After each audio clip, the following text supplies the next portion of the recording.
Hello friends, welcome to my YouTube channel. आज हम आपको कंप्यूटर ऑर्गेनाइजेशन में इंस्ट्रक्शंस कोड का फॉर्मेट क्या होता है और इंस्ट्रक्शन कोड्स क्या होते हैं इसके बारे में डिस्कस करते हैं। इंस्ट्रक्शंस, आपको पता है इंस्ट्रक्शंस क्या होते हैं? इंस्ट्रक्शंस होते हैं जो भी हमें माइक्रो ऑपरेशंस परफॉर्म करने हैं अपने कंप्यूटर से। अब कंप्यूटर उन माइक्रो ऑपरेशंस को जो परफॉर्म करने वाला है वो उन माइक्रो ऑपरेशंस को कैसे समझेगा? उन माइक्रो ऑपरेशंस को समझेगा 0 और 1 बिट के फॉर्म में। अब वो 0 और 1 बिट क्या होंगी? एक एक बिट तो दी नहीं जाएंगी, तो उनको नंबर ऑफ बिट्स यानी ग्रुप ऑफ बिट्स लेकर हमें इंस्ट्रक्शन कोड बनाना पड़ेगा। अब इंस्ट्रक्शन कोड में भी क्या क्या होगा? एक तो डेटा होगा यानी जिसको हमें ऑपरेट करना है, और एक माइक्रो ऑपरेशन होगा यानी कि उस डेटा पर क्या ऑपरेशन करना है। तो बेसिकली एक इंस्ट्रक्शन कोड क्या होता है? Instruction code is a group of bits that instruct the computer to perform a specific operations. और ये स्पेसिफिक ऑपरेशंस क्या हो सकते हैं? ऐड, सब्ट्रैक्ट, शिफ्ट, कॉम्प्लीमेंट, कुछ भी माइक्रो ऑपरेशंस होते हैं। तो इस बेसिकली आपने क्या करा? इंस्ट्रक्शन कोड को कितने पार्ट्स में डिवाइड कर दिया? 2 पार्ट्स में डिवाइड कर दिया। वो 2 पार्ट्स कौन कौन से हुए? एक तो क्या परफॉर्म करना है और किसके ऊपर परफॉर्म करना है। तो क्या परफॉर्म करना है उसको हम क्या कहेंगे?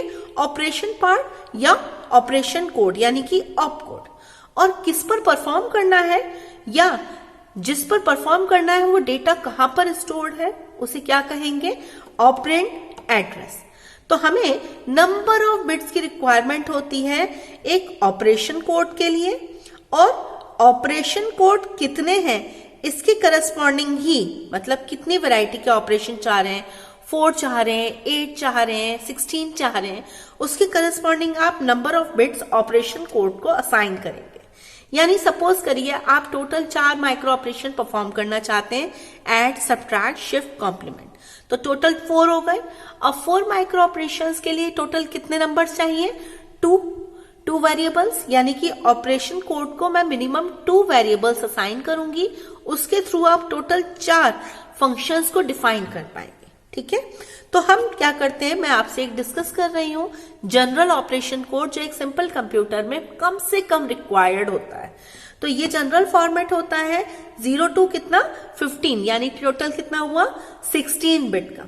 अब ये जो 16 बिट का कोड होता है इसमें से 0 to 11 यानी कि 12 बिट्स असाइन रहती है ऑपरेंड यानी एड्रेस पार्ट को। अब ये ऑपरेंड और एड्रेस पार्ट दो अलग अलग नाम क्यों लिए हैं? देखिए, ऑपरेंड एक्चुअल में होता है डेटा। अब वो डेटा 2 तरीके से दिया जा सकता है, या तो मैं डायरेक्टली एज अ यूजर दे दूं उस डेटा को कि भाई प्लस करना है 2 और 3 को प्लस करके दे दीजिए, या फिर दूसरा तरीका मैं क्या करूं, यहां पर मैं एड्रेस डिफाइन कर दूं कि वहां उस मेमोरी एड्रेस पर जाकर, उस लोकेशन पर जाकर डेटा पिक करिए और उस डेटा पर ऑपकोड जो भी कह रहा है काम वो माइक्रो ऑपरेशन ऑपरेट कर दीजिए।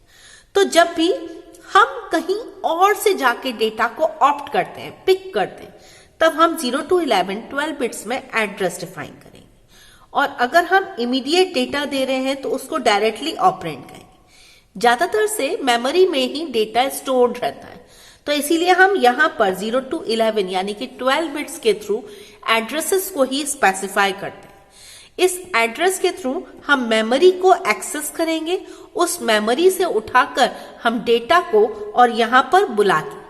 जब हम उस डेटा को यहां पर बुलाते हैं तो इस ऑपकोड के थ्रू हम ये जानते हैं कि उस डेटा पर कौन सा ऑपरेशन होना है, और ये ऑपकोड वाला ऑपरेशन करता है। ऑपकोड को हमने कितनी बिट दी? 12, 13, 14, यानी टोटल 3 बिट दी है। यानी यहां पर इस फॉर्मेट में ऑपरेशनल कोड कुल कितने ऑपरेशन परफॉर्म कर रहा है? 8, 2⁻3 8। लेकिन यहां पर एक और बिट है 15th। ये 15th बिट क्या कर रही है? आई। ये आई किसके लिए यूज होती है? ये आई नाम का एक फ्लैग होता है। इस आई का यूज होता है कि जब मैं 0 होता है तब मेरा एड्रेस, ये वाला जो एड्रेस है ये डायरेक्ट एड्रेस रहता है, और जब 1 रहता है तो इनडायरेक्ट एड्रेस। हालांकि मैंने आपसे पहले भी डिस्कस किया है, लेकिन फिर भी मैं आपकी उसके लिए सेक के लिए एक और बार आपसे डिस्कस करती हूं कि डायरेक्ट और इनडायरेक्ट एड्रेस क्या होता है। देखिए, डायरेक्ट एड्रेस होता है जब हम मेमोरी में जाकर और डायरेक्ट अपने डेटा को पिक करके लें। और इनडायरेक्ट एड्रेस क्या होता है? जब हम यहां पर मेमोरी लोकेशन दें, उस मेमोरी लोकेशन पर हम पहुंचे, अब उस मेमोरी लोकेशन से हमने डेटा नहीं उठाया, एक और मेमोरी लोकेशन का एड्रेस उठाया और फिर फर्दर उस मेमोरी लोकेशन पर जाकर डेटा को पिक करके लाए, यानी डेटा इनडायरेक्ट वे में मिला हमें। तो उस तरीके के वर्किंग को, उस तरीके के मोड को हम इनडायरेक्ट एड्रेसिंग कहते हैं। इस केस में हम i की वैल्यू को 1 देते हैं, तो इससे यह पता चल जाता है कि हमारा जो i है वो क्या कह रहा है, हमें मेमोरी एड्रेस पर जाकर, एक और मेमोरी एड्रेस पर जाकर और फिर डेटा को पिक करके लाना है। ये आपको सारा कंसेप्ट अगर डायग्रामेटिकली समझना है तो आपको स्टोर्ड प्रोग्राम ऑर्गेनाइजेशन नाम से एक वीडियो है, मेरी वीडियो बनी हुई है, वहां पर से जाकर आपको बहुत अच्छे से कंसेप्ट डायग्राम की हेल्प से समझ में आ जाएगा। तो इस तरह से ये टोटल इंस्ट्रक्शन फॉर्मेट होता है।